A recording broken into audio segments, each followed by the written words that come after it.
Namakkal to பௌத்திரம்.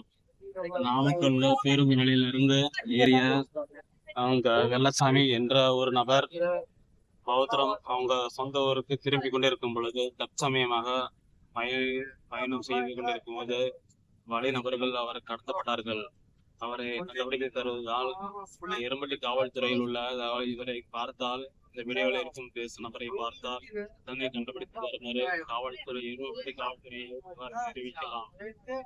விரைகேடு எண் 89 460 36 239. இவரை காணவில்லை. இந்த நபர் பேசிவிட்டு இந்த நபரை காணவில்லை. தன்னை கண்டால் காவல்துறைக்கு புகார் தெரிவிக்கலாம். படிக்க இந்த புகைப்படத்தில் பேசும் நபரை நீங்கள் கண்டால் எங்கிருந்தாலும் அவரு இந்த புகைப்படத்தில் உள்ள நபரை கண்டால் உடனே பிடித்து காவல்துறையில் ஒப்படைக்கலாம். வழங்கப்படும்.